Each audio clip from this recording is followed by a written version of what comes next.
გამარჯობა ბავშვებო, დღეს არის კვირა დღე და უნდა ვისვენებთ და უნდა გამოვაწყოთ დღეს გემრიელი ოცხობილები. ამისთვის გვჭირდება ეხლა განახეთ ინგრედიენტები. ამისთვის გვჭირდება კვერცხის გული, კვერცხის ცილა, ვანილი და სუხარიელი. ამის გვჭირდება გემრიელი ოცხობილები. გვჭირდება კიდე ჩასასწრალი. აი ეს როგორ. ჩავასკით.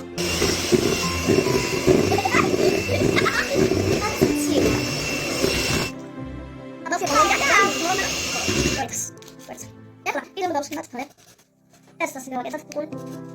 აი კულ. ჯანმრთელია. ფილის აი თავებიებო.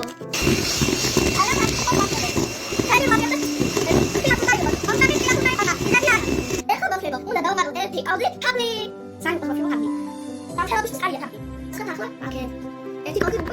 მოხალე დავმატოთ თაბლი. მოგებო, ქვილი დავაყარე. ამიღე საჯოყი, ასე რომ დაგაკეთოთ ფერი მოხსებს. უკვე ზადავენ ისორი. ხლა ფერი უნდა ამოვიდოთ, ხოლმე სორი ხლა. ფერი რომელიც ხლა ხარ მოვიდა ის ამოჩა. გავიქალოთ, რამდენია გული? 1 2 3 4 5 6 7 8 9 10. ცოტა კიდე უნდა თორე არ გამოვა ოცხობილები. ყურე თავშევა და ამაზე გამოდის. ლუჯი და ხოჩალია. ეს გულს დავმატოთ.